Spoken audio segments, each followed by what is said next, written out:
in the temperature above what it would have been if there was no greenhouse effect. The greenhouse effect has also allowed liquid water to remain stable. As we know, we think Mars had water, but not anymore.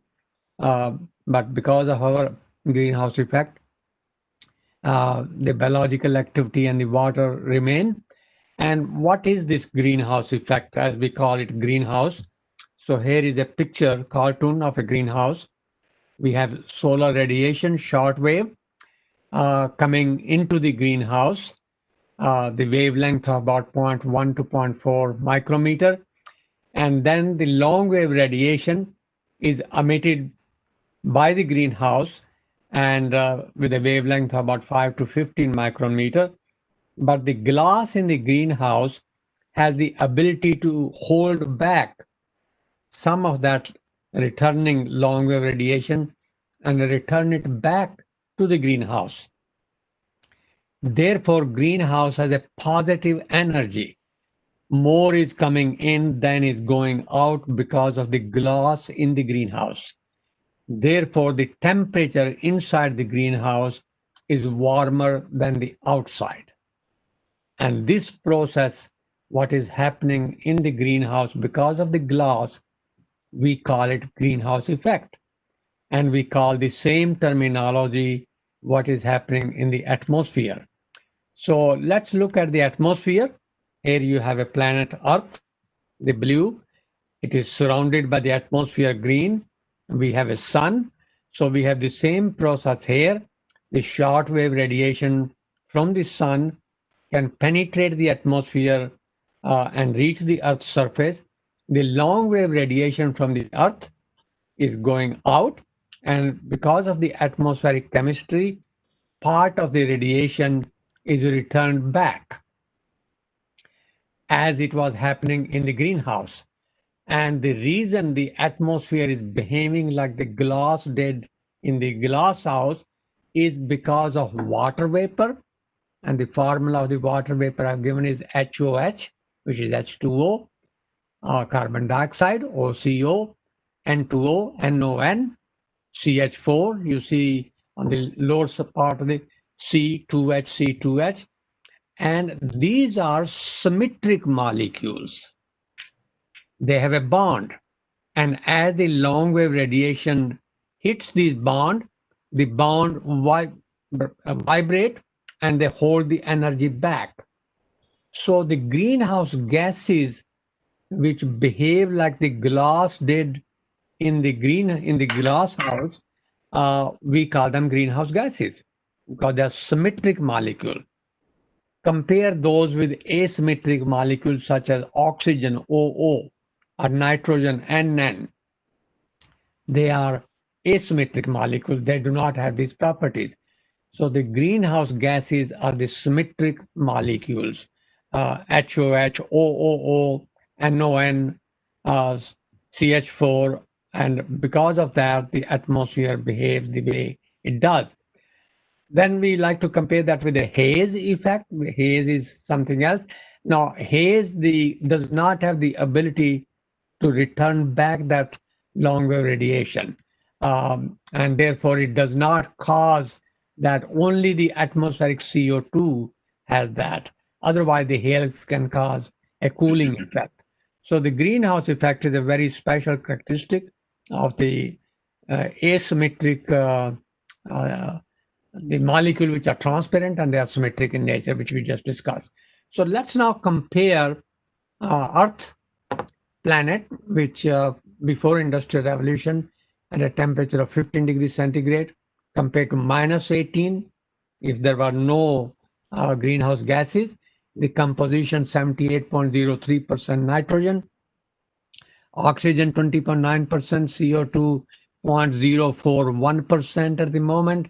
The lithosphere depth, the rocks, gravity is 1, as we know, 1.013 bar. Now let's compare that with Venus. Venus has CO2 concentration of 96%, nitrogen 3%, other gravity the same as the Earth. Because the high concentration of CO2, the temperature of the Venus is 461 degrees centigrade, compared with Earth with a CO2 of 0.04%, a temperature of 15 degrees centigrade. And let's compare this with Mars. And Mars has CO2 concentration of 95%, but its atmospheric pressure is very low. And because of the low atmospheric pressure, which is only 6 MB microbar, compared with the 1 in the atmosphere at Earth and 93 bar in the Venus, the temperature of the Mars, because of the very low concentration of CO2 and the low atmospheric pressure, is minus 46 degrees centigrade. So we are very fortunate and privileged at the planet Earth that everything is just right for the life. We think always about heaven somewhere, and if the heavens are something like Venus and Mars, obviously nobody wants to be there. So if there is any heaven in our universe, I think Earth is the one. So let's cherish it and let's protect it and let's safeguard it. There is no planet B. There's only planet A, and planet A with life support processes is planet Earth. So then this was the natural greenhouse effect. What is then the global warming? Global warming is the acceleration of the natural greenhouse effect, leading to increase in global temperature at a rate of greater than 0.1 degrees centigrade per decade. If the rate of increase is more than 0.1 degrees centigrade, then it is not a natural process anymore. It is anthropogenic process, the human activity. Now, it is possible that this rate of increase can be more than one also by natural activities such as volcanism and such as something may strike the planet Earth like it did Yucatan Peninsula about 65 million years ago, wiping out most of the biodiversity. So the borderline of the change from natural greenhouse effect to global warming is 0.1 degrees centigrade per decade. Right now, the rate of increase is much greater. If the rate is increased more than that, the ecosystems cannot adjust. For each 1 degree centigrade increase in global temperature, the vegetational zones, the ecozones, like look at Alaska, we got the region which is tundra, then we got boreal, then we got temperate. Ohio is in a temperate climate. So these are the ecozones, and they shift northward toward the pole by 200 to 300 kilometers for every 1 degree centigrade increase in temperature. So, for example, now the fear is the temperate zone in the Midwest where I'm located may become subtropics if the temperature goes up by 4 to 5 degrees centigrade. So that is the idea behind it. This concept is not new. The first person to talk about the Earth's energy balance, what I just briefly explained to you, was Joseph Fourier. Those of you who understand math, you know the Fourier analysis. He in 1850 discussed about the Earth energy balance. John Tyndall, he was the one who first said what are the transparent gases, H2O, CH4, CO2, which I showed you their molecular structure and why they behave, and what are the opaque gases. 1896 was the really main things. Svante Arrhenius, who was in Uppsala, Sweden, and he had some physical disabilities. He was concerned that the winter and spring, especially spring when the crops are to be planted, was too cold. So he wanted to find out what can be done to increase the temperature of the Scandinavian countries so that the spring will not be so cold. So his calculation was, what do we have to do to increase the CO2 so the Scandinavian, his home region, would warm up? That was Svante Arrhenius. His calculations until now are just perfect. And everything he did sitting into a cage because his back was not very strong, and doing all calculations on a grid work of I think 4 kilometer or 4 kilometer for the entire Earth, which took him several years to calculate. And he came up with the idea, if the atmospheric concentration of CO2 can be doubled from 280 parts per million at that time to 560, the temperature of the planet can be increased. Uh, his hope was to increase it. So then Arvind Hargam, also his colleague, 1897, also at Uppsala, studied the biogeochemical cycle, which I'll discuss with you briefly. In the US, also the Western world, it's not a new phenomenon. Time magazine, many of you know, had a lead story on global warming on January 2nd, 1939. So way back, this concept that the global warming may be happening was actually known quite well. So right now, if you look at from the very beginning, where is this carbon dioxide in the atmosphere coming, which was 280 parts per million before the Industrial Revolution? One part is the land use. Prehistorically, when the agriculture began about 10,000 years ago, at the last ice age, the original farmers started clearing the forest, burning the biomass, little bit disturbing the land by a stick, so they could plant the seed. So from prehistoric time to about 1750, the estimate is that the land use conversion, deforestation, biomass burning, draining the wetlands, plowing, released into the atmosphere from the terrestrial biosphere 320 gigaton. Giga is billion. From 1750 to now, it's about 235 more. And out of all this soil organic carbon loss, which was my calculation, I published this article a few years back, I think 2018, 135 gigaton. At the same time, somebody else published it from Woods Hole, and his estimate was 130. Since then, he has revised his estimate and had come down to about 110. My calculations are very simple. There is no revision required, so I still stand at 135.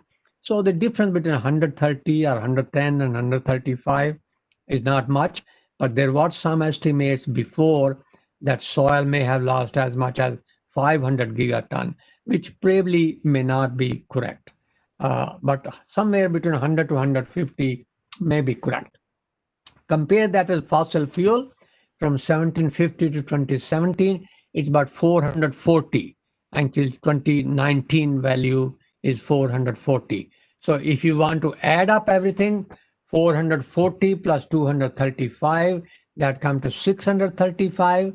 So this figure can be updated to 635 gigaton since 1750 to 2018. 75% of that came from fossil fuel. 25% of that came from land use change. That's between 1750 and 2018. If you take from prehistoric, 235 and 5, 320 and 230, that's 555. Then you realize that the total amount what came from land use change is much greater still than from what's coming from fossil fuel. 555 versus 440. So the question is 440 from fossil fuel we cannot put back, but this 555 that has come from land use change, we can put back. Part of it at least. Depends on how much afforestation we can do. Out of 130 from soil, I think the approximate estimate is that we can probably put more than that, because some of these estimate which I did was only for land which are cultivated for agriculture or forestry or rangeland, but not those land which are degraded otherwise. And I'll come back to that in a moment. The actual amount from soil that we can put back is about 180. What we can put back from the biomass is about another 150. So the total amount we can put back in soil and vegetation between now and let's say by 2100 is about 330. I'll come back to that in a moment. So the global carbon budget has been changed. Isn't changed by human activity, uh, especially land use change, right from the beginning of agriculture 10, 12,000 years ago, and since 1750 by fossil fuel combustion. And the idea of the land use carbon budget, global carbon budget, is to find and determine sources and sinks. And I just gave you an example of that sources and sink. In 1960, there was a oceanographer. I had the pleasure to meet him. In fact, I traveled with him to India. His name was Roger Revelle. Roger Revelle was also a member of the Planning Commission during Nehru's government. He was very fond of India. I have been in touch with his daughter also. At his last birthday, he passed away. He was president of the U.S. National Academy of Sciences. He visited my experiments in Africa, and then with the National Academy of Sciences, they suggested I travel with him to India, Sri Lanka, and to East African countries, which I had the great honor to do. He set up with his assistant, whose name was Keeling, in Hawaii on a top of volcano, extinct volcano, obviously, the monitoring structure of carbon dioxide concentration on daily basis. So in 1960, when it was started, the concentration was 315 parts per million, and it goes up and down. I'll show you in a moment. And right now, as of today, this morning, I tried to find out what it was. Yesterday, 2 days ago, it was 412 parts per million. And 1 year ago, it was 410 parts per million, exactly. So you can see the daily records of change on carbon dioxide concentration in the atmosphere. And it follows a seasonal cycle. During the winter, in the northern hemisphere, when there is no plant growing, the carbon dioxide concentration is much higher than it is now during the summer because of the very good plant growth. So this impact from low to high is the net primary productivity, which is about 60 gigaton of carbon every year, 60 gigatons. So plants absorb about 120, they respire about 60, and 60 is held back as a net primary productivity, which eventually also goes back up. So here is the basic. Now, what happened during the pandemic close down? This peak was less by about 1 part per million.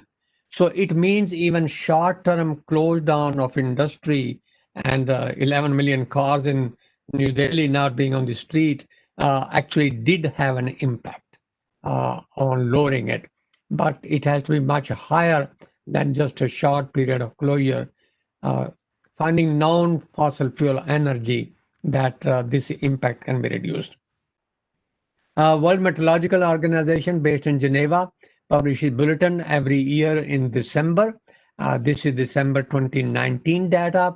Carbon dioxide concentration, methane, nitrous oxide, how much the increase has happened in percent since 1750 on each of those three gases, and the absolute increase is happening on every year basis, and at the same time relative increase. So these data mean increase over a 10-year period of 2.2 parts per million per year. And I showed you today 413 and last year 410 something. So that is about average increase of methane, nitrous oxide. These records are available for you and others to. Here is the pre-industrial level. CO2, I mentioned 280 parts per million, methane 722 parts per billion, nitrous oxide 270, and right now the values are, as you can see, methane 869 parts per billion and nitrous oxide 330. The global warming potential of CO2 taking 1, this is about 21, and this is about 310. So N2 and CH4 are really very serious things. Since the 20th century, 1 degree centigrade increase has already happened. So the current temperature of the Earth is no longer 15. It is going to be very close to 16.5. In fact, the fear is that by 2025, we will get 1.5 degrees centigrade, not anytime after 2030. The rate of increase in temperature since 1950 is 0.15 to 0.20 centigrade. Remember, I told you if it was more than 0.1. Right now, it's approaching about 0.2 degrees centigrade per decade. Sea level rise is already 1.8 millimeter per year, and low-lying countries such as Bangladesh and many other, including New York, has a problem because of this rise in sea level. Precipitation is going up about 0.5 to 1% per decade, and the extreme events India has experienced very many, even this past few days, few weeks, they are increasing because of this. So I want to come back to what's a carbon cycle. We talk about carbon budget, now talk about carbon cycle is a biogeochemical cycle by which carbon is exchanged between Earth's four systems in conjunction with water and nitrogen cycle. Carbon cycle makes the Earth a living planet. Carbon cycle describes the movement of carbon as it is recycled and reused through the biosphere. And this carbon cycle is understanding is essential uh, over a short period of time. We call it short-term carbon cycle, and it's on a decadal scale. 10 to the 0 is 1, 10 to the 3 is 1,000. So somewhere between 1 to 1,000 years, centennial scale. What happened in a decade to a century scale. Long-term cycle is millions of years, multi-million years, from 10,000 to 10 to the 3, which is 1,000 to about 10 million years, that scale. So let me explain you briefly the long-term carbon cycle, which happens. So what are the carbon pool? Please note the unit here, 10 to the 18. That is exagram, 10 to the 18 gram. Exagram. So carbonated rocks, which is 60,000 exagram. Organic carbon in rocks, part of that is fossil fuel, 15,000. Ocean has 42. Soils have 4. In fact, soils have 6, and I'll explain that in a moment. Atmosphere, 0.82. In fact, this number is now 0.85, and biosphere, 0.6. So if I were to convert this unit to petagram, that's 10 to the 15. You add 30 to each one of them. So ocean will become 42,000. Soil will become something like 4,000. Atmosphere about 820, 850. Biosphere about 620. But in a long-term carbon cycle, to make sure everything is on a scale that we can hear and read, this is it. So rocks are very important in the long-term carbon cycle. One thing here I wrote, there's extremely little carbon dioxide in the atmosphere, 0.82, compared to that in the rocks, 60,000. So if even a small, tiny percent changes in rocks, or changes in ocean, or changes in soil, this small amount is overwhelmed. You understand that because it's so small. And that is exactly what humanity has done. By disturbing organic carbon in rocks, it has overwhelmed the atmospheric chemistry. That part you should understand. That means whatever we are doing to this, we should stop doing it. This part is very critical to understand when we talk about. So the processes of long-term carbon cycle, if you have to take my class, I go into those details. What thermal breakdown. I have a colleague, Barry Lyon, Professor Barry Lyon, he's a geologist. He goes into this carbon cycle part in the class, and I go into the short-term carbon cycle.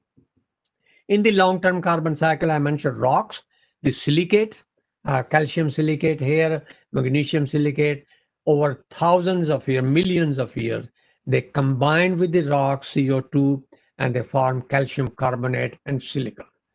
This is how the atmosphere chemistry was kept constant before the current human era. These are called Uri reactions. Uh, and going back to this previous, these days we have been thinking. In fact, I have experiment also talking to students and thinking about doing it. Take a soft mineral like olive oil and make a powder of it, and then distribute that powder over a land and see if we can speeden up the process of weathering of soft mineral. This is one option people are talking about. And obviously olive oil, when it does go through this reaction, there's nothing adverse coming out of it. This precipitates, so it's a solid, and silicon obviously washed goes into the rivers and into the ocean. Let's talk about a short-term carbon cycle. Remember those figures I gave you before? They are the same figure. I multiplied them by 1,000. 42,000 ocean, fossil fuel proven reserve about 5,000. We are burning every year about 10. So those who say that we are running out of fossil fuel, obviously not true. We have enough for 500 years, even at the current rate. I wish we were running out, but we are not.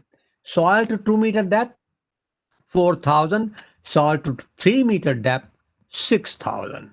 Atmosphere right now is about 850. In fact, it's this number. And all the trees, all the vegetation, grassy shrubs, woodland is 560, out of which 60 dead material, detritus material, towards 620. So soil is more than several times atmosphere and trees combined together. Even a small change in soil can make a big difference in the atmosphere. And in fact, there's a relationship. If I can take from soil 1 gigaton and put in the atmosphere, it translates into 0.47 parts per million. And if I take 1 gigaton from atmosphere and put it back, it makes a very small change in the soil. You can obviously see 1 gigaton divided by 4,000 is very small. So this is the short-term carbon cycle, and this is how it looks like. You've got atmosphere. It has 820 gigaton. It's going up every year by 5, because that is all we emit. 5 is retained in the atmosphere. And fossil fuel, which I gave you a figure about 4,000, 5,000, we are emitting 10,000, 10 gigaton every year by fossil fuel combustion. Then we have biota, and biota, we do deforestation, biomass burning, fires. You know, the Amazon is burning also. California is burning. Sumatra has peat soil, which are burning. Every year we have emit about 1.5 gigaton in the atmosphere. So the 10 and 1.5, 11.5 is the total emission by human activity. The net primary productivity, I showed you that cycle, the Arnold cycle, 120. Plant respire back in the atmosphere, 60 immediately. 60 is transferred into the soil pool, and this is 1 meter depth pool. And soil gains every year at the moment about 3.5. But we lose by erosion and got transported back to the atmosphere because erosion redistributes the carbon on the soil. That is the research that I have done myself quite a lot since I was in Africa since that time. And 0.6 of that actually goes back into the ocean. So this is short-term carbon cycle. I go to show the table before, and you can calculate the mean residence time and the fluxes. And the mean residence time is the pool over the flux. For example, if the flux from soil is 60, 60 coming in and 60 going out, and the total pool to 1 meter, that is 2,500, then divide 2,500 by 60, 40 years.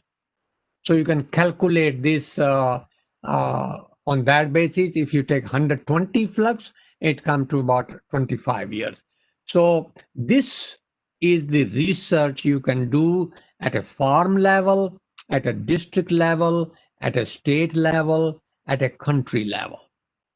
I wish you had this information for your state where you are, for your city, for your country, and do it as precisely as you can. And this is the basic research in understanding the biogeochemical cycle at different scale is what, for me, it's easier to do global. But from practical point of view, from the farm management, it must be done at farm scale, or at a district scale, or at a national scale, or at a state level, UP, for example, or Delhi, or Punjab, Haryana. Global scale, this is what I showed you in the previous chart. Fossil fuel combustion 10 gigaton, land use conversion 1.5. These are exactly the same figure. Total source is 11.5, and how it is distributed, atmosphere absorbed 5. This was in the same diagram I gave you before. Ocean 2.6, and the land absorbed 3.5. Even without human intervention, 3.5 plus 2.6. See here, 3.5 land absorbed, 2.6 ocean absorbed. So the difference between 10.5 and 6.1 is 5.1, which atmosphere absorbed. So the question is, ocean and land, even without much human intervention, are already absorbing 57% of what was emitted last year. Can we do something to land and ocean that this percentage can be more? So that's one part. Second part, what can we do to decrease this source? Can we find non-carbon fuel sources?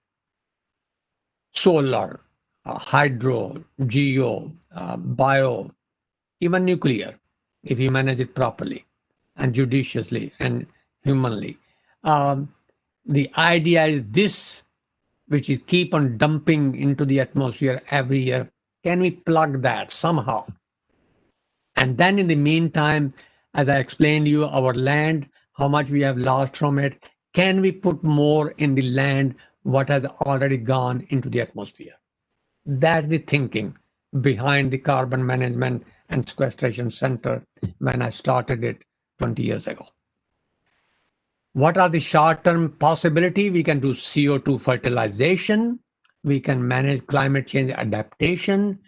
We can accelerate silicate weathering. I showed you what that meant. I gave you an example of Olivan. We can do geoengineering. They are talking about putting reflectors in the sky, talking about putting aerosols in the sky so radiation can be put back into the space. And we can manage soil and trees. And I focus my own research on soil, but we do have many other options of CO2 sequestration. One option is geologic sequestration, putting back carbon in the old oil wells. In Ohio, we have many old oil wells, and now they are injecting CO2 in there, and the CO2 pressure pushes the oil out. They are doing the same thing in North Sea in Europe, in Norway. Coal mines have methane gas, and if you inject CO2 in the coal mine, CO2 goes in and methane comes out. You can push CO2 in the saline aquifer, like we have below Indo-Gangetic plains. They are salt because that was ocean several million years ago. So CO2 will be absorbed in that aquifer, mile deep, somewhere underground. But if the above rock is not so strong, like we have the case in our alluvial plain, it won't work. But if you can find a stable rock strata somewhere, and we do have some in Ohio, we have 2 wells in Ohio where we inject CO2 from the chimney of a power plant into the saline aquifer. We can do chemical scrubbing, CO2, let CO2 pass over the lake of caustic soda and let it deposit there inside as a calcium carbonate or magnesium carbonate. That's called chemical sequestration. Oceanic sequestration, you can take CO2 and put it a mile deep below the ocean. Under the weight of the water column, it will stay under a liquid in a liquid. So essentially, you are creating a lake of liquid CO2 at the bottom of the ocean floor. People are also talking about iron fertilization, plankton. They are short of iron in the ocean, especially in the warmer ocean. So broadcast iron, so there can be more plankton growth and more than the formation of plankton, which form the diatomaceous clay. People, the environmentalists do not like putting iron in because it has adverse impact on the other biolife. The other part is biotic sequestration, afforestation. I was giving a lecture yesterday to Ludhiana, and somebody asked a question. All the way from Afghanistan to Cambodia, The lower hills, the lower Himalaya is all denuded. As a result, we suffer from drought flood syndrome. You have seen flood just now happening in India and elsewhere in South Asia. And if those hills can be covered, it's really a win-win situation. It will also give jobs to young people who have no jobs and no education, and they say, well, okay, let's go to become jihadis. Why not? There's nothing to lose. So give them a job opportunity, give them education. All those countries get together, and all the way from Afghanistan to Cambodia, afforest the hills. In one generation, it will change the whole things. Atmosphere, job opportunity, education, everything. Biofuel plantation. Then there's the pedologic sequestration, which can be soil organic carbon and soil inorganic carbon.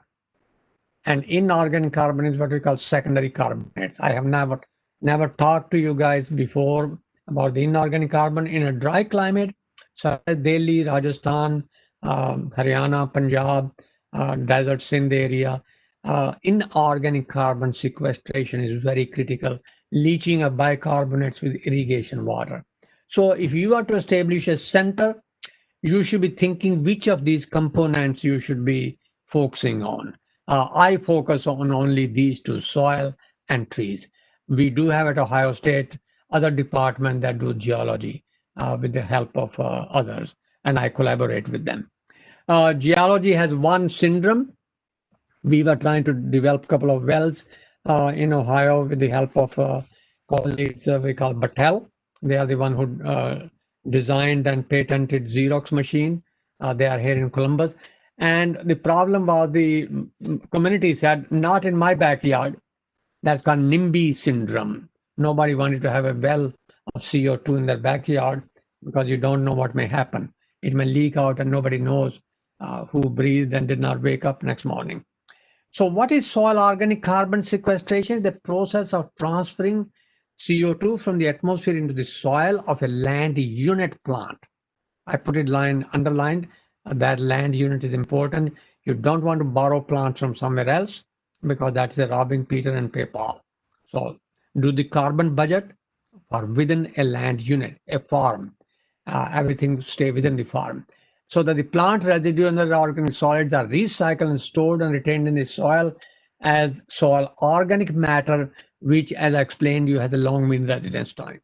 And I showed you how we calculate mean residence time. One way we do it in the soil is by no-till agriculture. You will not believe it. This was a picture of my experiments in 1971 in Nigeria, where I had a corn crops grown before, and the corn crops was after it was grown mature, we planted coffee beans, that we eat dal. This is not soybean, this coffee through it, and the crop residue stay on the ground, and it actually becomes incorporated over time into the soil. With that residue on the surface, there is no erosion. Temperature is cooler, and soil is protected. I also set up an experiment in Africa, same place where I showed you before, where we wanted to do what can happen to soil if the crop residue was taken away, which most farmers do in Africa as well as in India. I set up this experiment in 1972. I left Nigeria in 87. This was the picture of the last experimental plot that I took. Between 15 years, the soil in the foreground from which the residue is taken, everything else is the same, but the soil is dead. It has no earthworms, no termite, no centipede, no. Why? Because the food that they need to eat the crop residue was taken away. So we starved them, and then we put fertilizer on it and pesticides and herbicides, so that killed them. First we starved them, and then we killed them. So biota is very important part. I repeated that experiment in Ohio. I had a student, Josh Beniston. Josh was about 6 feet 8 inches tall when this picture was taken. Residue taken away for 4 years, 8 years from 2008 to 2012, and 2 meters away, the plot where the residues are always left behind. So crop residue is the food to feed the soil. If you don't feed the soil, soil does not survive anymore. So if somebody says, what is a climate resilient agriculture? This is it. We had a very serious drought in 2012. These two plots 2 meters away, one produced nothing, the other produced a satisfactory crop. In India, unfortunately, we burn the crop residue and we take it away. This picture I took from Haryana, very close to Hisar, a few years back. Why? Because we are desperate. We like to use the crop residue for everything else we can. Consequently, you do the same thing what had happened in the plots I showed you in Nigeria. If we didn't do that, if we left everything back on the land, soil has a potential globally of 2.5 gigaton of carbon put back every year globally. How much is in India? You have to do it. I have done some my study. I published it 2004 for India. I also published 2004 for China. I had 20 people from China saying you are wrong. We'll show you do it better. In India, I didn't get any response. We accept what you did. That's very unfortunate, but that's how it is. We have to take charge of our own destiny, do our own research. Nobody else is going to do for us. Terrestrial biosphere by 2100, soils have a potential 178 gigaton, vegetation 155. I published this paper last year with about 15 people, including some from India. Therefore, the total technical potential to draw down atmospheric CO2 between now and 2100 is 333 gigaton, which is 157 parts per million of CO2. Will it happen? Even if 1/3 of it can be achieved, it's a remarkable success story. And I hope everybody, especially India, do their part. And they have to do their part simply by educating people and translating science into action by talking to policymakers in Delhi. And Delhi not too far from Noida. I am far. So what are the don'ts or do's for India? Stop in-field burning of crop residues.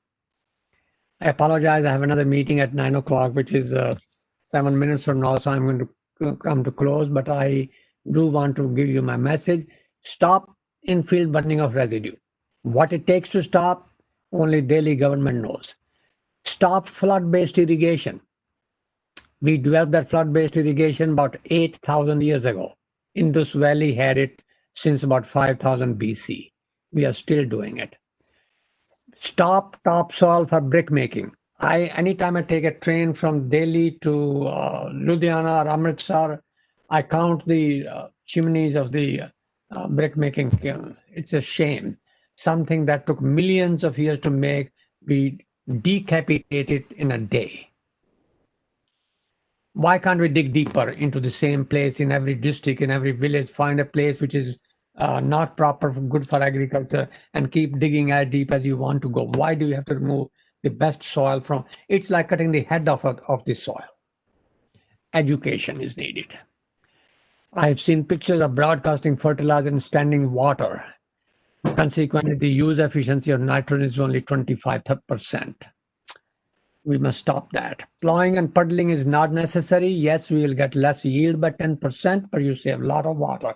You save a lot of methane. You save a lot of N2O. What is 10% lower yield? We waste so much anyway. That's my another hobby, seeing all those pyramids of grains under one plastic sheet. And I was there one day when it was raining on it. Next day, you can't even pass next to it. It's smelling so bad. And yet beggars sitting in front of it, looking for something to eat. Traditional fuel should be stopped. Uncontrolled grazing, cattle graze everywhere. Anybody's cattle go everywhere. That has to stop. Storage of grain should be done properly. Every ton of grain saved from wastage is much better than additional ton produced, because additional ton produced need additional resources. And the wasted grain emits methane and nitrous oxide. We must stop subsidy of flood irrigation and nitrogen fertilizer, and we must stop use of crop residue for other purposes. What are some of the do's that we should do? Adopt conservation agriculture. I showed you pictures of it. Recycle all the crop residue, animal waste, and human waste properly. The design of our toilets, probably coming from Roman eras, probably need rethinking, especially for India with 1.4 billion people. How can we recycle human waste properly so that it's not a liability, but it can recycle all the nutrients in it in a proper manner? I visited Stockholm a few years ago and saw some toilet design where solid and liquids are collected separately and then recycled by proper treatment. Protect prime agricultural land. Map out the prime agricultural land and say nobody can touch it. The rate at which the brick making, the rate at which the decalping, the rate at which the uh, uh, ad hoc development or urbanization is happening, uh, we must save that prime agricultural land. We must plant Himalayan hills, anything more than 7%, all the way from Kashmir to Tripura, the lower hills, a forest. Better do that than anything else we can for carbon sequestration and water cycling. We must revise the curricula of the schools and colleges everywhere to make sure the environment and soil and forestry and climate are integral part right from primary school up. We must pay farmers for ecosystem services so they can put the 2D bhusa back on the land and not take it out like the picture I was showing you. They will need money rather than giving them subsidy for electricity, for irrigation, or for a nitrogen fertilizer. Let's give them a subsidy for doing something good. Encourage the religious organization to teach our protection, whether it's a Hinduism, Buddhism, Islam, Christianity, Judaism, every one of them, all of them. Let's look at what is the common amongst religion. We always look at what are the differences. No, what is common among the religion, and common among all religion is protection of natural resources. Let's preach that. That brings us together. And we must increase the dialogue with policymakers so that policymakers understand what can be done and what needs to be done. Science does not mean anything if it cannot be translated into action. Science does not mean anything if it cannot be translated to education. Education, science, research, extension, they go together. And we must involve communities and panchayats in soil restoration. If they are not involved, if they don't understand, if they don't care, you know, in Punjabi they say Sanja Bap na roe koi. That's the problem. It's a Sanja Bap. Nobody cares. Thank you so much.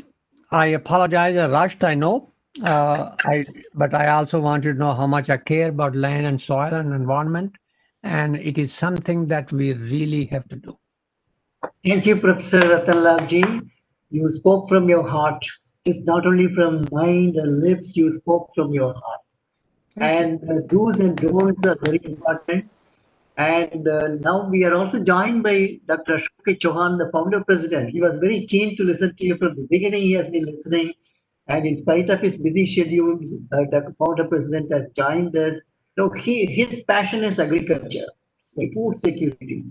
This is what is his junoon. So certainly he wants to do many things with you and with your university, Ohio State University, particularly with you in this field of carbon sequestration. Now I would request Honorable Founder President to make some remarks. Then we are also joined by IARI specialist, Dr. Himanshu Patak, who is working in a similar field. So we are very fortunate to have him also in the panel. So now first to Founder President. Good evening, Professor Rattan Lal ji. Yes, sir.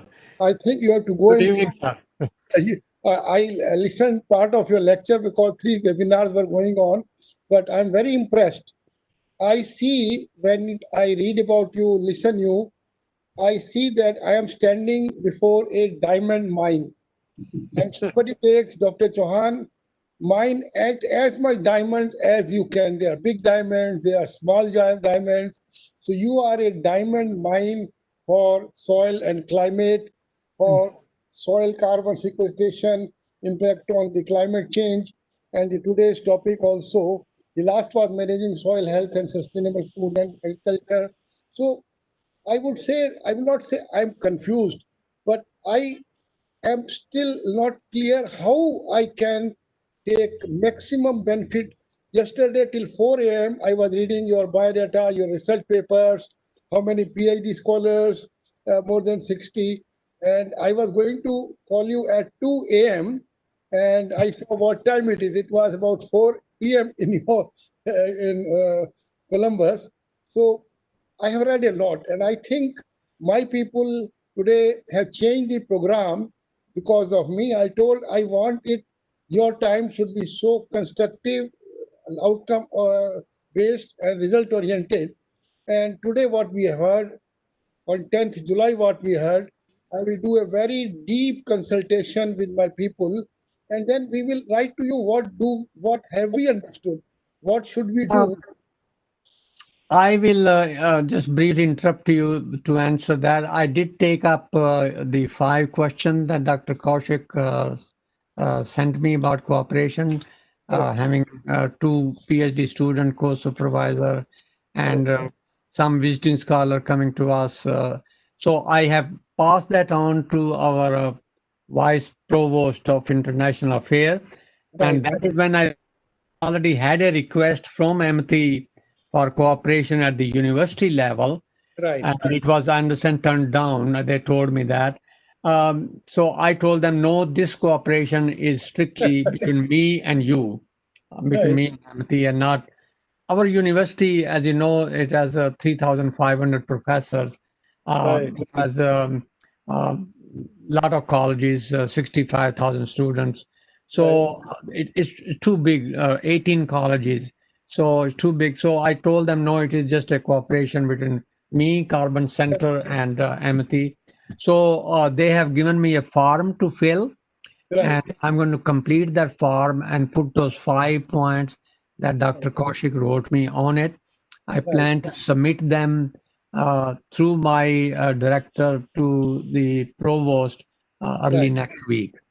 And the main part there is that whoever requests some service from the other party should pay for it. So if right, I request somebody come from your place to us, then we right, pay for it. If you request some service from us, you pay for it. With correct, that understanding, and that's what I explained them. Also, they said that they probably will not share the logo of Ohio State. right, I don't think logo is important correct, uh, because you are not sending anybody getting degree from here. So if they get degree from MIT, but they can come and visit in the lab, and I have no difficulty serving as your co-supervisor or a member of the advisory committee or 1 or 2 students. So those things are possible. But anything where it's a joint degree and sharing logo, that probably will not happen. I think that is when you were turned down before. So I told them, no, there will be no sharing of logo. There is no appointment of me there as an official. As a member of the advisory committee, I do not need any special appointment. So these kind of things can be done. And right, that's what I'm going to focus on. As far as our class is concerned, I'm going to begin teaching classes like the one. The one I presented today was lecture 1 from my soil and climate class. right, So, and I added few things into it. So I think as long as that lecture is not used to earn credit at your place, right, because that means then you have to pay tuition fee.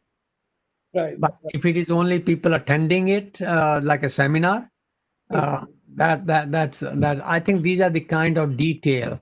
So I'm telling them that in a simpler way, we would come up with uh, a simple memorandum of understanding where we begin to exchange ideas, joint supervision of students. Some student can visit us as a visiting scholar, but there's no expense to Ohio State when your people come here. That's a part which is, and that is what I'm pursuing. very nice. I think it will be done. Yes, Professor Rathwani, I must tell you, there seems to be some misunderstanding. The person who wrote, I have got MOU with 51 top universities of the world, and nobody dared to turn down my proposal. It is perhaps because people could not represent them. The people Yeah, are running behind me to have MOU because the whole world has changed. They need my students, they need my scientists, they need collaboration with us. So there must be right. a mistake at our end that somebody Yeah, has wrote irresponsibility And your Vice Chancellor and Provost is very right. Some demand have been put, which should not have been put. I think that, yeah. So when I contacted them, they immediately said, yeah, but we already said no. So yeah, this is different. we will So because I'm the, change it. yeah, I think it's a, when you deal with a professor, Right. it's a different story than when you want to deal with 350,000, 3,500 professors. So it's a, Very right. No, I no, think, I will clarify it, and there must be some mistake at our end. Why should I ask for the logo? My logo is strong enough in the world. People look for yeah. the MIT logo, so I don't need to have a power So or image from any other logo. So there must be something wrong at we our have end. this we had a similar situation. I was with President of Ohio State. We visited a new private university like yours in Bombay. Right, right, And they also wanted, can we have a joint degree with a diploma exactly the same as Ohio State? So when we came back, the board of trustees said, no, that's not possible. very So right. I think so we have to think what is doable and what is not doable. So just cooperation with a professor, and a professor is just a professor, nothing more. And that's all what I am, a professor, nothing more. So there we can serve as a member of the advisory committee. We can give seminar, like okay, that's all what professor do speak. We can revise students, and we can receive your students and visiting scholars with us for 3 months, 6 months, but Right, you pay their expenses, right. and that's all. Very Sometimes right. there's a bench fee. Bench fees if they are here with us and they are doing some research. For example, if I take my own experiment soil sample and give it to my lab technician to analyze, the cost of each sample is $16. Right, right. So if I have 100 sample, I have to show to my technician here is $1,600 from somewhere. But this is how it works. It's a zero balance lab. So Right. whoever uses it pays for it. Correct. This is I how think it works. Yeah. that is correct. That is correct, and that should be so. Whatever you're told, it's totally agreeable and correct because this is a sound basis of doing work together. Right. And I think we'll start first, professor to professor, and Yes. we'll tackle the topic of Ohio State University and MIT later on. Right. The moment you are important for me, not the Ohio Yeah. State. You are relevant for me, not the Ohio Well, State University. I'm a very small part of the Ohio State. You know, Ohio State is So, very big. Founder President, with your permission, can we also ask Dr. Himanshu to make a few remarks? Right, please, please. Dr. Himanshu, we are very Yes, glad that at short notice, very short notice, you agreed to be with us. We have an MOU with ICAR, Indian Council of Agriculture. yes, And yes. AR is a close partner. We have more than 160 PhD scholars with us. Thank you so much. And can we have your remarks, how we can work together as a team and harness the potentials of Rattan Lal? Over to you. Thank you very much. And after listening to Professor Rattan Lal, I am still a student, so I was just learning and passionately hearing his lecture. And I had some opportunities to also interact with him on few other occasions. Few days back also I listened to his presentation.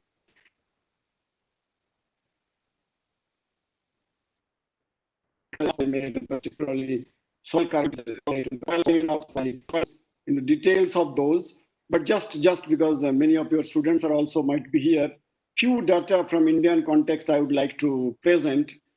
In 2019, the whole world emitted around 65 billion tons of carbon dioxide equivalent, and agriculture contributed around 10 to 12% of what Dr. Lal also said. But when we include agriculture, forestry, and other land use, then the amount becomes around 25%. Now, India, the whole country in all sectors, emit around 5% of these total global greenhouse gas emissions, around 5%. And Indian agriculture contributes around 1% of total global emission and 16% of Indian greenhouse gas emissions. So that's the contribution of Indian agriculture. All the time, whenever we talk of agriculture and greenhouse gas emission, rice comes because rice we generally grow under lowland submerged conditions. And from that particular soil condition, methane, which is the second most important greenhouse gas, that is emitted. And that contributes around 18% of total emission from agriculture. One good point I would like to mention over here, as Dr. Lal very rightly said, that the emission of greenhouse gases from agriculture is increasing year after year. But what we observe that yes, it is increasing per unit area basis. But when we calculate the same number in terms of greenhouse gas emission per unit of production, how much we are producing in relation to how much we are emitting, that value, fortunately, it is going down. That means Indian agriculture maybe somewhere, if not in a very large scale, doing something, some good thing, so that the efficiency is increasing a bit and emission per unit of production is going down. Now, coming to the point which you just mentioned, that what kind of research, education, policy, all those things can you collaborate? There is enormous opportunity in the field of soil and climate change in particular, where MIT and ICAR and so many other universities can really work together. And I'm really very happy that you mentioned about the MOU between ICAR and MIT University. And I remember our former Director General, Dr. Ayappan, and I met you along with Professor Ayappan that time in some meeting when he also invited me to be present in that particular occasion. So this is really a very good opportunity for all of us to work together, because Indian ICAR or other universities are working on this aspect for so long, for last at least 25, 30 years or so. So lots of informations have been generated, but that doesn't mean that we could do lots of things. Suddenly we could not do lots of things. But I think when MIT joins with ICAR and also SAUs, we call them, State Agriculture Universities, certainly lots of things can be done. It can be done in terms of adaptation, which is adjustment to climate change in agriculture, and also mitigation, reducing the emission of greenhouse gases, what Professor Lal was mentioning. I shall not go into the details, but I shall just point out few areas where we can really do something good. One is, of course, data. Professor Lal also mentioned Dr. Pathak, please Yes, may I sir. interrupt for a moment? I apologize. I have a faculty meeting and I'm already 15 minutes late. So Okay. I have to go, but I fully appreciate what ICR is doing. I think it's great. And I would be part of ICR also. It's very nice. Thank you, sir. Right Thank you. now, I must go because my faculty meeting started 15 minutes ago. Thank you so Okay. much. I'm going to call Thank you, off. sir. Thank you. Bye. Thank you very much. I fully appreciate, sir. Thank you very much. Thank you. So, Dr. Pathak, Yeah. So maybe just quickly one or two more points. please. So probably what MIT and ICR and other universities are working on, one is data. There is really need of not only collection of good data, but processing and then simulating and probably using artificial intelligence, neural network, and nowadays whole ICT things are there. So probably that is one area, data generation, collection, curation, simulation, and so on. Number two is so many technologies, and also Professor Lal mentioned about it, for climate change adaptation, mitigation, including conservation, agriculture, and so on, have been developed. But I think still there is need of fine-tuning all those things, including development of new varieties. A few months back, I think I had one opportunity to work or interact with some of your staff. I'm just mentioning the name at this point of time, where we're discussing about developing some climate smart rice varieties. Right. How varieties can be developed which will be tolerant to drought and also which can be tolerant to some flood. India is a peculiar country, as you know, that the same place can be affected by drought today, and maybe after 15 days, the same place will be affected by flood kind of thing. So this is one area: soil management, conservation agriculture, residue management, stopping residue burning. So this could be another area in which both organizations can certainly work. And of course, coming into policy formulation, which is very, very important, ultimately reaching to the farmers. I think whatever technologies we are generating in both the institutes, how to reach those and how to provide incentive to the farmers for adopting those climate smart technologies or climate resilient technologies. So probably there is enough opportunities of working together.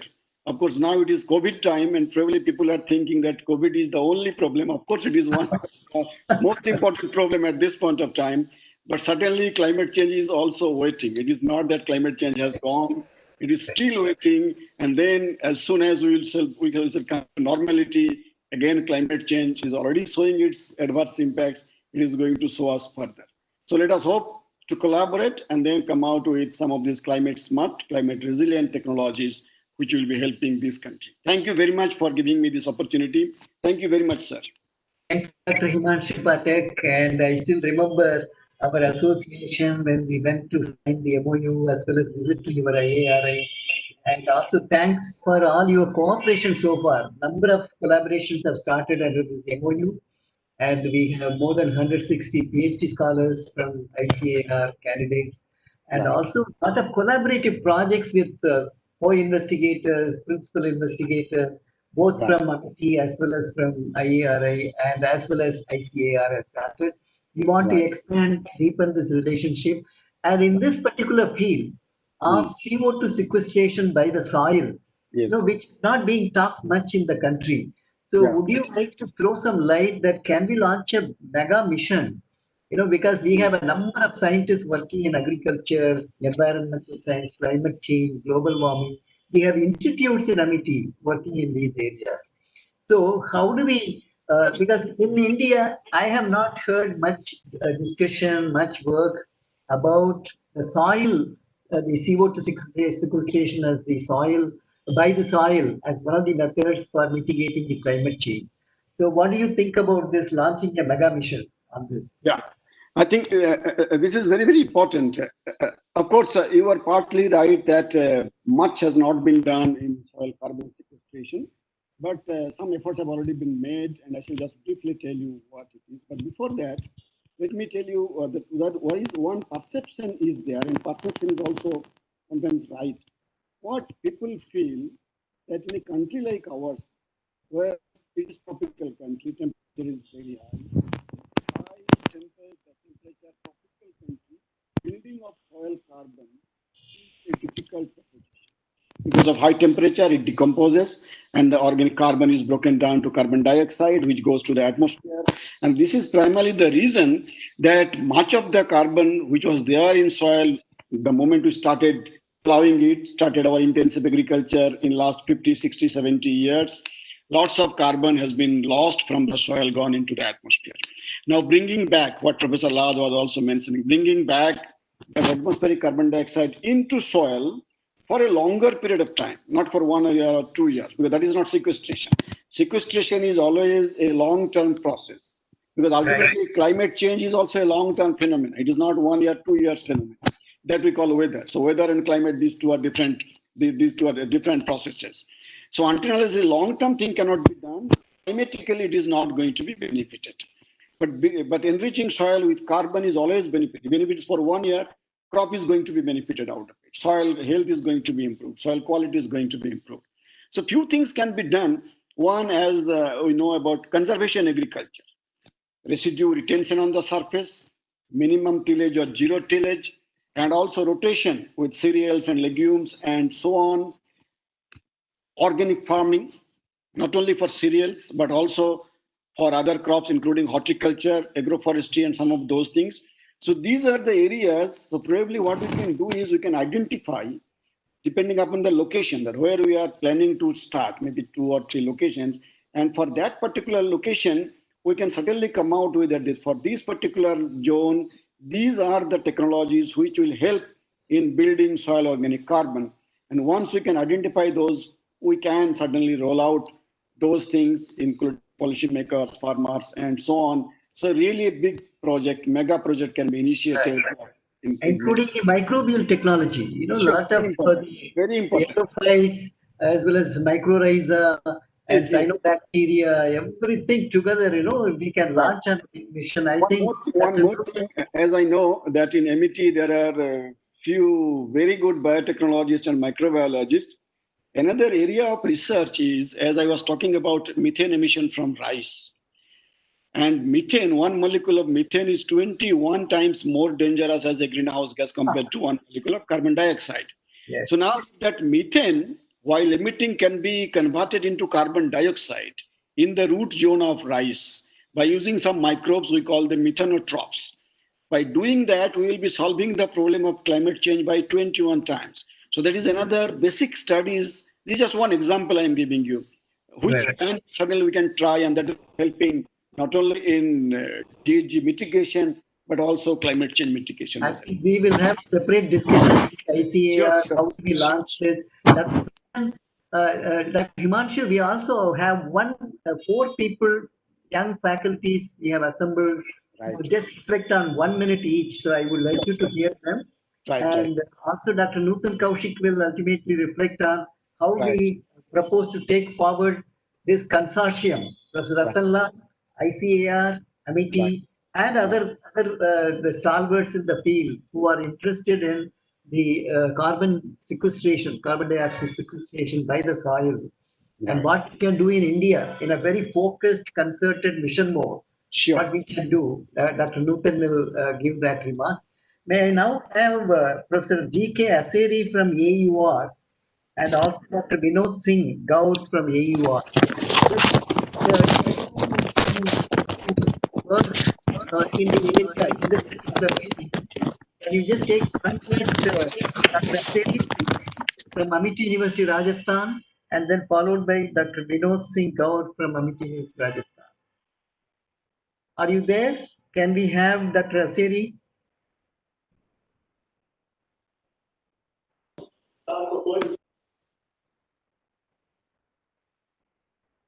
Please take a minute. Can IT department help them to take it on the panel? Sir, he is on panel. Okay. Asiri, can you just They are on the what's panel. area in They which are on you the have panel. worked and Uh, what is that you intend to do in this particular field with Professor Rattan Lal, ICAR, and the big mega mission? Over to you. Go ahead. Unmute the mic, Asiri. We are not hearing you. Unmute. Right. Okay. So now is it audible, sir? Yes, yes. Amity Yes. University, Rajasthan. Thank you, sir. Thank you for giving this opportunity. Myself, G.K. Asiri. I'm Provost Dean Academics at MIT Jaipur, and my area is soil fertility. And Professor Lal has given the very good briefing about what we need to do and what to not. And from my side, sir, as I am working in the same area, if we religiously follow our Vedas and all, it is clearly written there the utilization, the ideal utilization of the plant, and the 25 to 30% plant must be remain same in the soil after harvesting the crop. Then only we can save our nature and save our soil. So really, it is a wonderful platform, and if we prepare this mega mission, and we have 12 university and support of ICAR, it is very good because we can do it. God has given a very fertile land to our country, India, and we can go ahead with this soil mission, and soil will play better in comparison with other options available, and Professor Lal has given. So I agree with you, sir, and I agree with Himanshu ji also, because Can you if just we work elaborate together, on your contribution? Just highlight um, it. my contribution is on soil fertility index and soil health test, because I just compare with the soil health card. With help of the one or two biochemical and microbiological testing, we can prepare the soil health index. It will save time, it will give exact result, and it will help farmers directly on the farm. So we have developed some indicators which can be utilized in this mission. Thank you very Thank you. Thank you, Dr. Asiri. And now Dr. Swapnil. Swapnil is from Amity University, Madhya Pradesh, Gwalior. Swapnil Raj, can you just share some of your thoughts? You just mentioned about your area of research and how you intend to work with this Professor Rattan Lal and the group. Now unmute your mic. Good evening, sir. Thank you for giving me the opportunity. Sir, my working area is I'm working on the soil pollution. Soil pollution by the some organic like organic pollutants like pesticides and insecticides and weedicides, as well as heavy metal pollution of the soil. Basically, in past I have done the work on global distillation. Global distillation is a process in which the some compounds transport from the warmer region to the colder region, and I have found during that my work that these compounds what we are using in the plains they are found in a high concentration into the hilly regions, and the reason behind that, the gold that transport of those compounds by the air, as well as they get settled down there and they persist for a longer period of time, and their half-life get increased there. So I am working on that, and I am also working on the bioremediation process, like removal of these compounds, toxic chemicals from the soil by using microbes as well as by using the plants. So I'm Thank you. working on that, and I have submitted the project into ICR also. But I think I'm hoping that it will be And okay, sir. certainly you will be a part of this Yes. consortium and the group. And now can I invite Dr. Kuldeep Dwivedi from again Amit University, Madhya Pradesh, Gwalior. Dr. Kuldeep, can you just unmute the mic and speak? Yes, sir. Am I audible? Yes, please go ahead. Good evening, sir. Yeah, mention about your research and how you intend to work in this group. Yes, sir. Thank you very much, sir, to have given this opportunity to share the platform with such eminent persons, particularly Rattan Lal ji. And I have been a research scholar at ICAR Institute, a premier institute at Jhansi, Indian Grassland and Fodder Research Institute. And I've worked on soil salinity, which is very much related to climate change. As intensive agriculture increased, the land area under saline conditions is increasing, and so we need to have technologies and strategies so that uh, utilize the best possible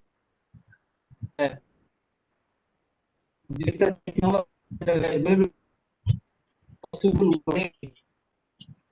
India is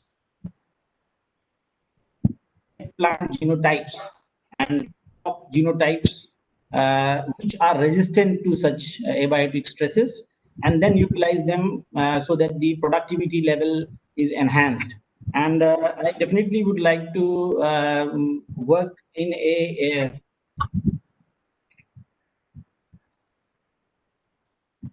which involves ICR. We are able to technology identify such plants, have the ability to the part of the climate change, as well as have illustrations can be enhanced, and more sustainable agriculture can be implemented in a country like India. Particularly the region where I belong to, the Gwalior region, there are a lot of ravines, and these ravines have very poor health, soil health, unexpected splash of floods, they erode the soils, and they are almost wastelands. So looking at that, we don't have areas to increase agriculture. We need to look at these options, these unutilized lands, which can act as the source for food, as well as can sequester carbon to long time basis. And so I would like to have such projects, such plans Very good. with the Dr. Kuldeep, MIT and ICR. Yes, sir. it's a very important area. So I congratulate all these panelists who have joined from various Amity University, and there are many more. So I just picked up a few who are working or related to this field, and you people will be big members of this consortium when we work together, formulate a mission mode project, and we would also identify other people in the field. Wish you all the best in your future endeavors. Now over to Dr. Uttar Kaushik. She has organized many projects she has got for Amity, bilateral, multilateral projects. Recently, she organized a capacity building for Asia Pacific Network approved program for farmers for developing climate resilient crops. So she is actually working in this field. She has a lot of contributions in this particular field. Over to you, Dr. Newton. Give us the way ahead. How do we go ahead in formulating the mission mode program, and what do you have in mind in terms of taking this outcome of this very valuable webinar by Mr. Rattan Lal? Over to you. Thank you, sir. Thank you very much. And I thank Dr. Himanshu also that for such a short notice, I spoke to him and then he agreed to come to this webinar. So thank you, Himanshu. And Himanshu and I were at IRI.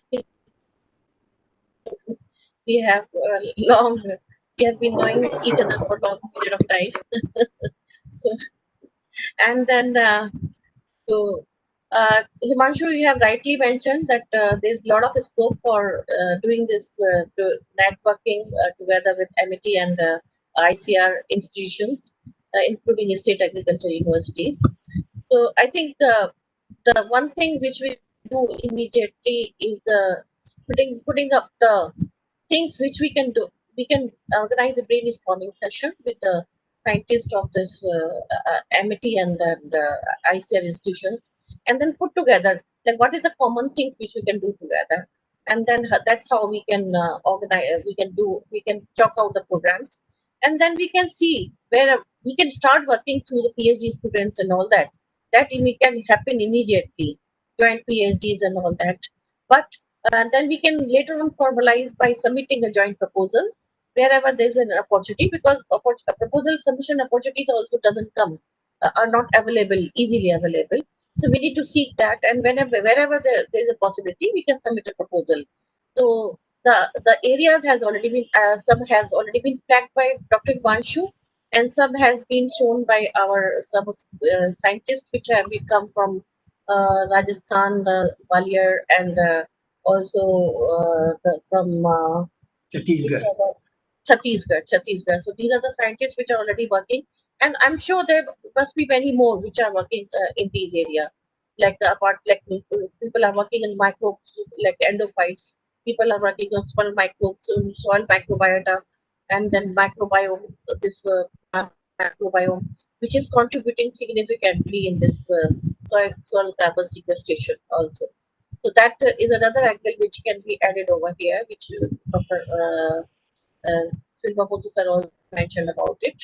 So we need to see the all the components of the soil, not the biotic as well as the abiotic components, and then see how they are contributing to this carbon sequestration altogether. So what is their integral role?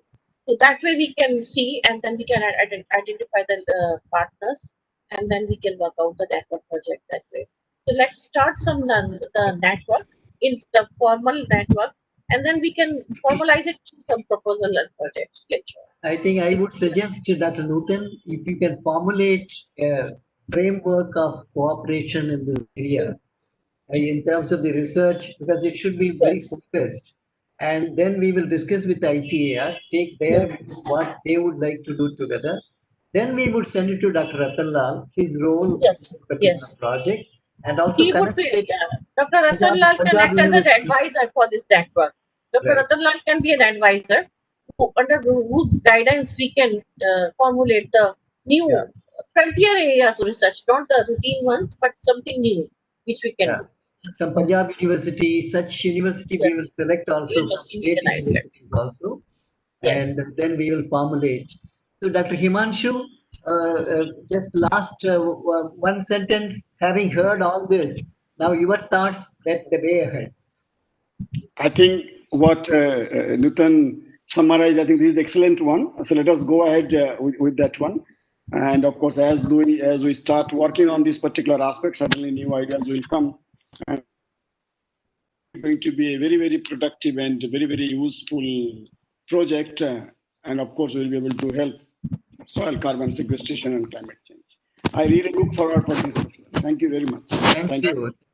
Grateful for all your support, and we look forward to expand, deepen our relationship with you, with ICAR, IARI, and also Dr. Arunachalam was supposed to come. Now he sent a message, he got engaged, that's why he couldn't join us. And he immediately mentioned your name. When I spoke to him, who is from IARI? Dr. Martin. He said, so thank you so much. So Himanshu, sir, Himanshu is is Indian Rattan Lal. Right. Yes, he should win World Food Prize also sometime. Yes. And with this, maybe request the founder president to give the concluding remarks if he's there. Can we have founder president on screen, please?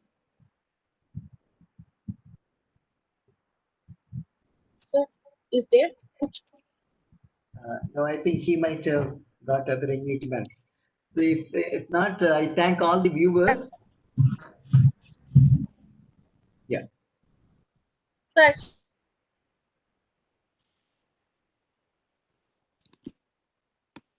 So I thank all the viewers for this wonderful webinar, particularly Dr. Rattan Lal.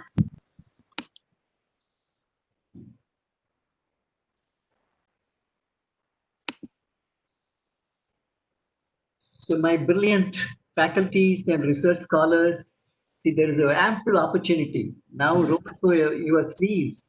You know, the problems are plenty in the world now, and particularly in India, with the window of opportunity going up with Atmanirbhar and also the food security being given a focus in our research, agriculture, food technology, so this is a gold mine. As founder said, it's a diamond mine. So we need to now gear up ourselves to launch many programs. Commit yourself, and Amity will provide that opportunity, ecosystem, motivation, inspiration. But it's you people who will have to take it forward, and we will do it together. And now Dr. Himanshu is here, Dr. Arunachalam from ICAR office, principal scientist with the DG, and DG himself. He's supporting a lot of our research endeavors, Dr. Mohapatra. So with this, if we can't achieve this great mission, we would have failed. So I'm sure we will not fail. And I would request Dr. Nutan Kaushik to take it forward. And is founder president joining, Nutan? no, sir. He's in another webinar, so Right. I just checked it. Yeah. So I thank founder president also who found time because he's hopping from one webinar to the other. Amazing, right? From the morning he has been hopping from one meeting to the other. And so I thank Dr. Himanshu and Founder sir will be joining in another 2 minutes. Sir, founder sir will be joining in another 2 minutes. He's joining. So we will continue this. So now we would like to increase our efforts because climate change is important. Food security and soil health is important. Soil has its life. You know, it has got microbes. It is like any other living organism. A soil is alive, right? So we should take care of the soil health, like health of human beings, animals, biosphere. It's very important to take care of the soil health.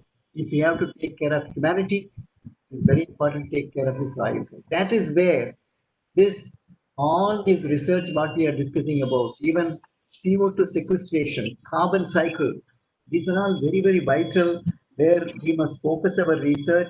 And the terrestrial pool has got biotic pool and also pedologic pool. The pedologic pool. These are the two important pools which the terrestrial pool has. So in this, we must look at how do you strategize to use the natural processes like the crops recycling and also using the tilling, zero or minimal tillage, and sowing the seed when the crops are already there, stubbles are there. So these are all methods which have been followed even earlier agricultural practices, but we have forgotten about it. So we have started, with the greediness, we are spoiling the health of the soil. So here is an opportunity where we can improve the soil health as well as mitigate the climate change. So the global warming, which is happening, which is a threat. So when you talk about climate resilient crops, this is the one of the methods that we should look at. How do you create crops which can withstand the climate change, which is a reality now? Then we should also look at the cyanobacteria and microbial technology, in my opinion, has to be looked in a very focused way because the endophytes, the mycorrhiza, and also the root endophytes, cyanobacteria. So all those microbial consortium which is there in the soil, that also has a big role to play. So with this now we are able to have founder president back from another webinar. So can we have the last word from you, sir, the concluding remarks from founder president? That's true.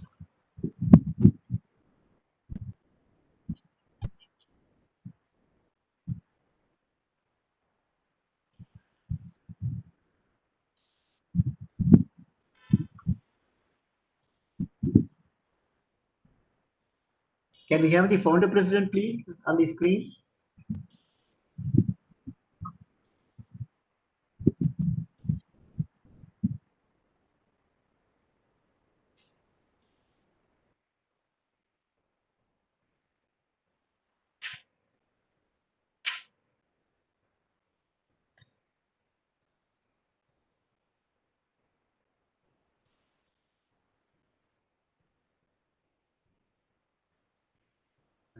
Nageshi, founder president, cool.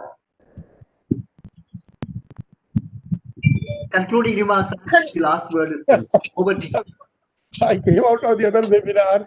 I must tell you, Dr. Nutan Kaushik, first of all, my great compliment to you. You are a wonder girl. What you wonder scientist, you know what you achieve, you make my problems more and more because you are already having a lot of work of innovation and research and scientific acumen. But I think I have to make it tenfold. I told you today in this area of soil and climate. Today I talked to Dr. K.M. Soni. Out of 300-400 applications which have come for PhD registration, I told send me the details of all.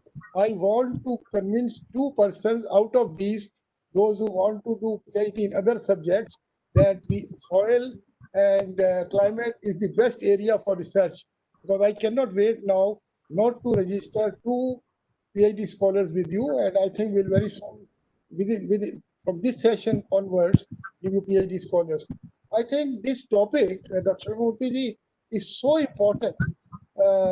We speak on many areas, many topics, but I find the soil and climate, and especially the carbon sequestration through soil.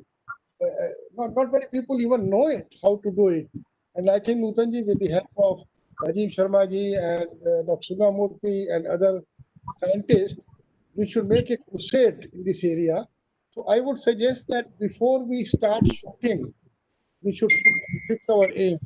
So first of all, because I don't know today in this vast area where we want to start and where we want to end. Therefore, my request to you is, this is a vast area, but uh, soil and climate is a great area. Carbon station is another area within that. Mycorrhiza, you told me, microorganism is another area. So we should fix our target, which is the most important element to start with. Then we make phase 1, phase 2, phase 3. This area is so important and so vast, and I think you people have, we should involve also the persons from ICR and all other such universities in the country and abroad, because this is a topic where we need to have a synergy of brains, because when the topic is so important, area is so important, we should, in addition to our thoughts and views and brain, add the brains of others also. So you people start working about 25, 30, 50 such universities where this work is being done intensively, and we will join hands with them, and then we'll come to a action plan, a paper, white paper. And after white paper is there in our hands, then we will start acting on it. So Dr. Ramati, you please tell, what do you say to that? Right.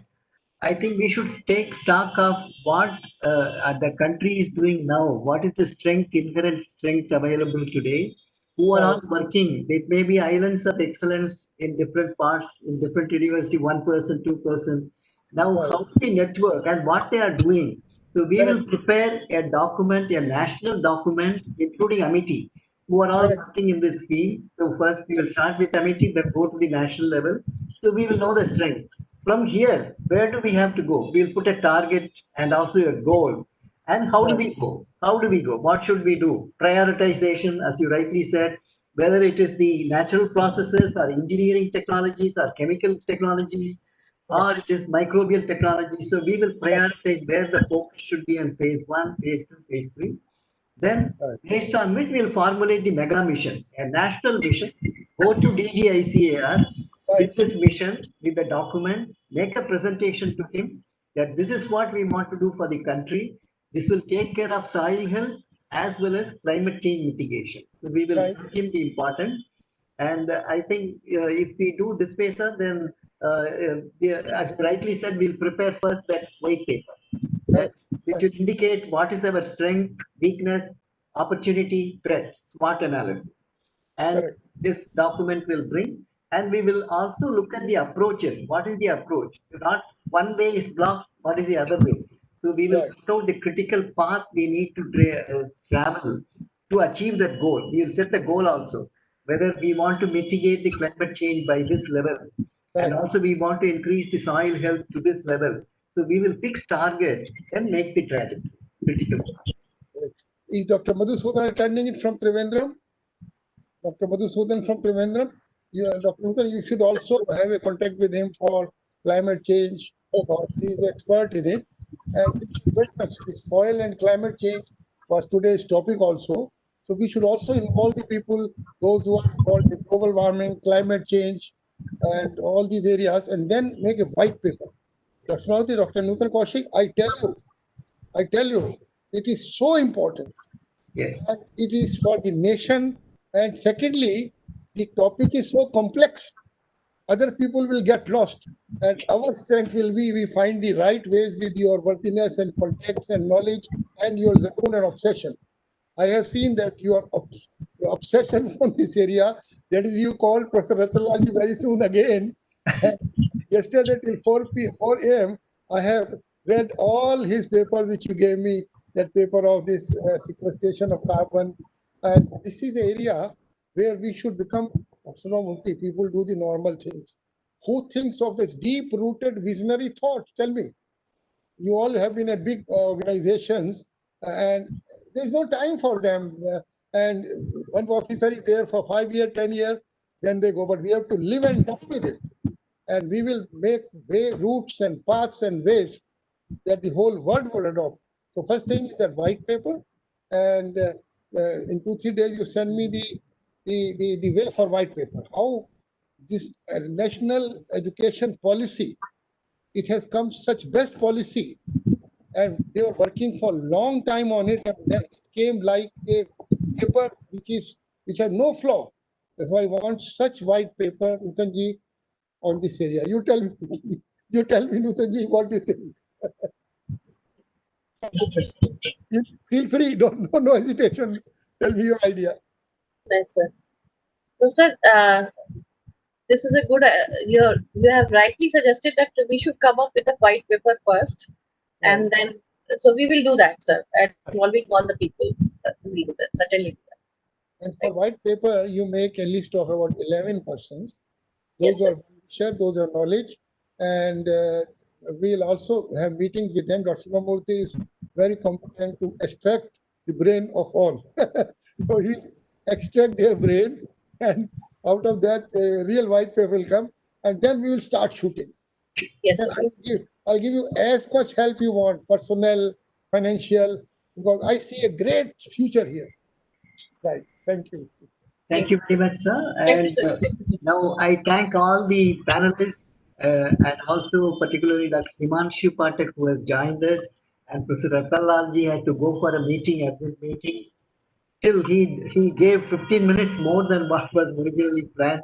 So thank you, Professor Rattan Lal. We will convey all our gratitudes to him as well, and we will work with him in a big way. And founder president has given his blessings now, and once Amity takes over any mission, it is done with speed as well as with the focus and with the outcome oriented, result oriented. So this also will be yet another mission which Amity is now launching today, and we would like to show the results, and particularly Dr. Himanshu will be happy that we will partner with him, with his organization in a big way in this program. And through you also we will connect with some state universities. So let us really make a crusade. Founder has put the word crusade. So crusade required people committed warriors, like COVID warriors. Here we need the committed research warriors to take this mission forward. I'm sure it will happen. And once founder has announced the mission, it's the reality. So, with sir, we will soil warriors. Yeah. Soil warriors. Soil So I warriors. compliment I want to put Anusha, I want to put one more word with soil. Soil and climate, or soil carbon sequestration, soil and that warrior, because our area is more special, because soil many people may be working, so we should add a word to on soil which others even do not think of. To think what Yes. that word. Himanshu ji bhi hai kya? Is Dr. Himanshu still there? Yes, sir, Yeah, he's there. Himanshu is there. Dr. Himanshu, I remember when you facilitated our MOU, you came with DG, and you people are our well-wishers. You are well-wishers Of course. in all weathers. Doctor, what is the other name we called today? Could not come. What is, Dr. Murthy, who is our other well-wisher at IAI? Arunachalam, Dr. Arunachalam is the principal scientist in the office of DGICA. Yes. Arunachalam and Himanshu ji are people on whose shoulder we ride and we run further. This gives of the motivation and encouragement that with RAI we can. Yeah. I spoke to Dr. Ayyappan also today, Correct, requesting him to join. He is there in Bangalore, but Right. unfortunately he has been tested COVID positive, and so he said, I have fever, so I'm unable to join you. And but so let us pray for his speedy recovery, and I'm sure because he played a pivotal role in our ICA. MOU. And even Dr. Mohapatra is very, very talented, very great visionary. We are glad that the IRI's Institute of Agriculture Research, what is it? IARI. Yes. Yes, is headed by him, and he's also well-wisher. Yes. Nutan Kaushik wrote a book with him on the vertical farming. So I think they people know so many PhD fellows they will not send to us if they don't believe in our excellence. So I would say I compliment you. I am very happy today, and a new mission for my life to make a crusade. And Nutan Kaushik will be the head of the warriors. So thank you very much, all the viewers, and have a wonderful evening ahead. And stay safe, be happy. God bless you. Thank you so much. Thank you. Great. Thank you.